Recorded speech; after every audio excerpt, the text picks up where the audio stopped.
From the studios of Media Training Worldwide in New York City, this is Inside Communications, and I'm your host, Mike Bako. Since starting her own firm in 1987, Maureen Lippe has been spearheading campaigns designed for women.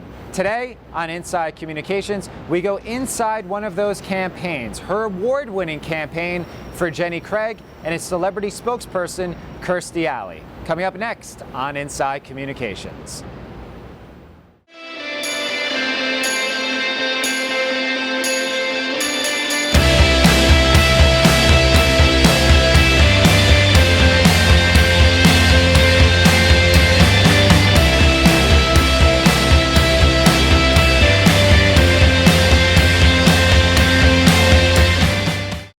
Thanks for joining us today on Inside Communications. Thanks for having me. When you started your firm in 1987, you wanted to reach out in a relevant and emotional way in terms of marketing and PR. Why was that underserved at that point?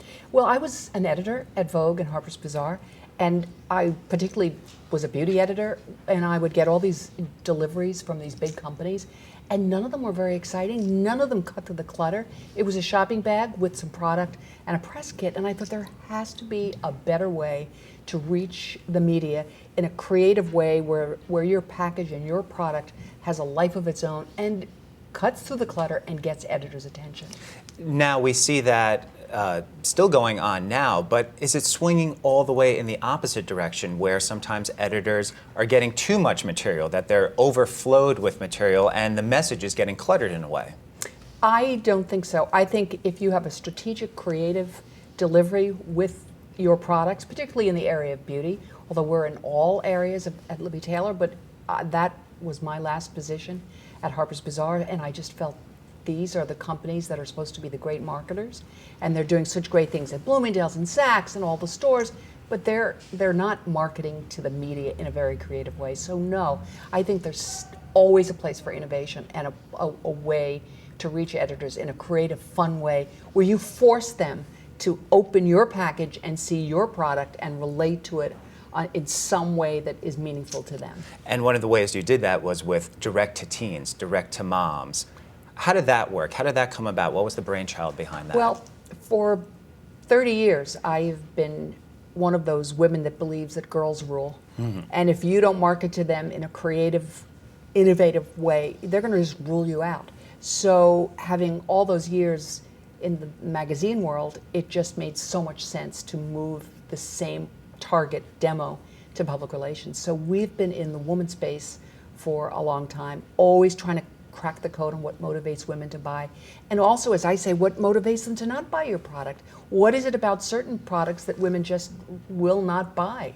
And that is a constant study for us, and we do a lot of research. And direct to women, DTW, DTM, direct to moms, and direct to teens is proprietary research that we offer our brands to try to understand women, to get into their souls, their hearts, their minds, to figure out where they're at, and also finding them where they're at, where they live, where their kids go to school. We're always trying to find moms, but always trying to be where a particular customer, new customer could be. So now it's not about women's magazines the way it was 10 years ago. We've got to be in the media, but we've also got to be out on the streets finding women where they live, play, work, worship. And one of the times that you did that was in 2009 with an award-winning campaign for Jenny Craig, really cracking the code, best use of a celebrity. How did that come about? How did you crack the code on that, and how did that campaign become so great to the point that Kirstie Alley wound up on Oprah revealing herself in a great slimmed-down body in a bikini? Well, how it started is their business was tanking. They knew that if they didn't do something immediate and something exciting and something that would get the attention of the media, they could be out of business. And they knew that they were your grandmother's diet plan. You know, it was an older woman's plan, and you know, no company is going to grow with that demo. So they hired us, and they hired a new advertising agency. And what we had said to them was, if you want to get features, you've got to get a celebrity, but you have to have a strategic celebrity, a celebrity that just on her own is going to get attention. And that was when Kirstie was doing Fat Actress, and she was just out of control. Mm-hmm. And we felt that we could rein her in, really media train her very well, and get her on a diet and change her life. And we knew that the media would be watching her through all those stages. So instead of getting people at the end of the diet when she lost the 75 pounds, we would get all the magazines and the covers of these magazines throughout the journey. So how important is that to get almost a cheering section for her, to have women really identify with her? Maybe one month they see a great improvement, next month maybe she goes down a little bit, there's some unflattering pictures, but then in the end, you do see that end result. How important is that? It's very important because you're creating an emotional connection with a future customer. And women, you know, they've always said that Oprah's shows, when she gains weight, are through the roof. When she loses that weight, her ratings go down because women don't relate to her anymore. She makes them feel guilty because she's lost the weight. So I think you retain women throughout the journey of the weight loss, and they are totally committed to watching her, even the failures. You know, when she would gain some weight, that's the way it goes when you're on a diet. You go up, then you go down. You know, it's just the way it is. So women really related to Kirstie. So it was a great success story because all the entertainment magazines were covering her. Then they were all competing to get, you know, new photographs of her. And of course, Oprah, we had her on Oprah 3 times, and I think she was on 5 People magazine covers. So it was a great way for an old brand to hire a celebrity who was not 22 years old. She was, I think, in her early 50s at the time, because I think she just turned And do you think 60. the campaign specifically worked for that? If you hired an actress that, let's say, had some weight problems and she was in her 30s, would it have resonated as much as someone that was as known as Kirstie Alley? I don't know. Everything, the stars were aligned with Kirstie. She was so outspoken, she was outrageous. A lot of companies would not do a deal with her because they would be afraid that she would fail, and she would say, oh, the diet didn't work. So we always had a contingency plan for failure. We had a real, you know, a very serious plan as to if there was a crisis with her and she just gave up. But I think because it was Kirstie, I think because she's so emotional, she's so outspoken and so outrageous that a lot of women in her, you know, in her condition, not only her age group, I think much younger women related to her too. So again, you know, everyone wants to create that emotional bond and connection to their customers, and I think that Kirstie was able to do that very well. We've certainly seen celebrity endorsers for decades now. What change have you seen in terms of that relationship with celebrities? Is it now just becoming Kim Kardashian tweeting out paid advertisements basically on her Twitter and celebrities showing up and showing off different watches and clothes that they're wearing? Or what have you seen over the last few decades as the emotional change? I keep thinking it's going to, I keep thinking that we can't go on like this. We can't be adoring celebrities and buying products that they endorse, but it doesn't seem to go away. I think the weekly entertainment magazines just keep that alive.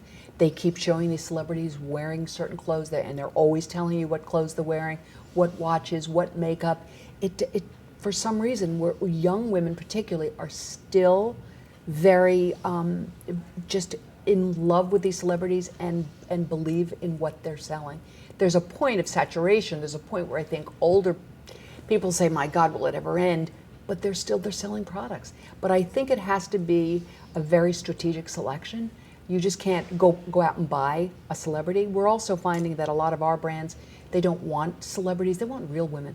They want real women who have accomplished something, ordinary women doing extraordinary things. So we're finding that more and more of our brands are moving away from the celebrities and want to go direct to consumers via digital and talking to them directly, engaging with them online. They'd rather put their money into that than spending $200,000, $300,000, $400,000, $500,000 on a celebrity that's a one-off.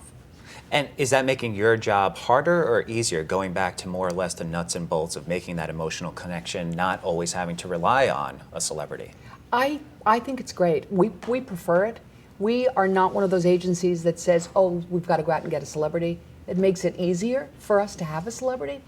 But I think to go after real women and to go after, you know, the demo that our brands are looking for is the better way to go. I personally would try to move our clients away from celebrities because I think it's getting old, it's getting stale.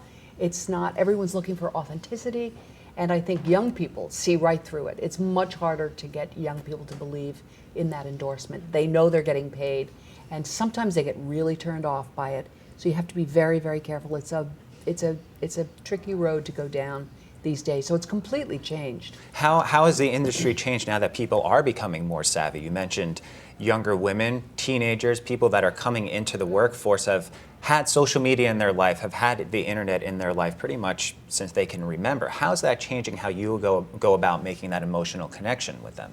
Well, we have to find them. We have to find them wherever they are, and we have to do interesting things for them. If it's young males, we know social media is the way to go. It could be through gaming. It could be something, something that makes sense to them and that excites them. It could be with sports, some finding them some way in the sports arena.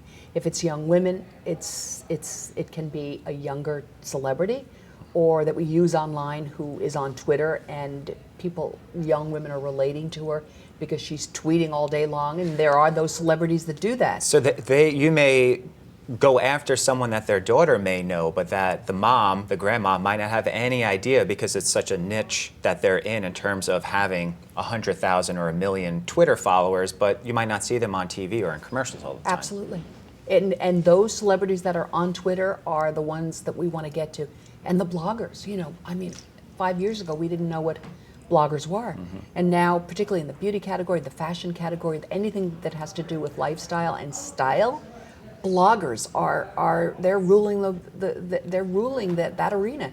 It used to be it was the media, it was editors, but now bloggers have tremendous power, and we are building close relationships with our important bloggers. How important is it to reach out to those bloggers, those influencers is what they're called online? How important is it to go after them to get placements on their blog, reviews on their blog, versus, say, getting someone on the Today Show or the local news in a specific area? Have you been seeing it sort of crossing paths in terms of making that the important avenue to hit in terms of getting onto those blogs and those influencers? I think that it's great to be in women's magazines. It's great to be on the Today Show. You have to be everywhere, but you can't underestimate the value of bloggers. And we keep thinking that their influence is going to go away, but it's not.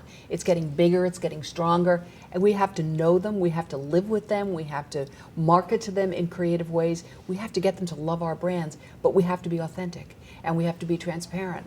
We have to make sure that they understand that they're looking for products that work, and products that are relevant, and products that they can comfortably speak about. Do you give a little bit more leeway to the bloggers and the influencers than you would, say, a traditional media outlet in terms of getting them a product a little bit earlier, allowing them to test it out, to have a little bit more interaction with people in corporate or with a celebrity endorser, or is it basically still the same level playing field? I think for us, the editors and the bloggers we relate to them the same way, very similar ways, that the very influential editors will give products to early, as we will to the bloggers, and get them to try it. We'll start seeding products before they hit market, because we're trying to build up our influential base so that when the product hits the market, they'll start blogging about it, and you'll start reading about it in women's magazines. So I would say they're equally as important, and we market to them in very similar ways. What do you see coming forward? You mentioned 5 years ago, we didn't even know what a blog was. What do you see, not necessarily 5 years out, because with technology, who can really predict what's coming 5 years from now, but let's just say in the next year, after the holidays, going into 2012, what do you see as some of the bigger changes? Well, I think when you think about what's the one thing that almost everybody in the country has, it's a cell phone. So I think mobile marketing is going to get stronger, it's going to get more direct. And I think we're initiating programs right now that are so exciting, and it can involve gaming, it can involve all sorts of interesting things. But we know whoever we're going after, that's the one thing they have. And if you're going after hairstylists, for instance, you don't know that they have computers, and that's a small group, but a group of very influential people in the beauty category. We don't know that they all have computers, but we know they have cell phones, and we know that they're watching every day. They're picking it up, they're using it. So I think mobile marketing is going to get much stronger and go direct to potential new customers in a much bigger way. So that's what we see. And of course, digital and social marketing and social media is just never going to go away. We just have to be smarter, more creative, be very authentic with the programs that we develop, and make them fun and engaging. And that's what makes our business so, as a PR professional, the business has changed so dramatically in the last 4 or 5 years. And it's just so exciting because there's so many new ways of reaching customers. And the bottom line is we're all about selling product. If we as PR professionals are not thinking about sales and selling cases of product for our brands, then I say to clients, you should fire us, because that's the bottom line on us. The ROI is so critically important right now. And we say thank you to you, Maureen, for joining us today on Inside Communications. Thank you, Mike. It was my pleasure.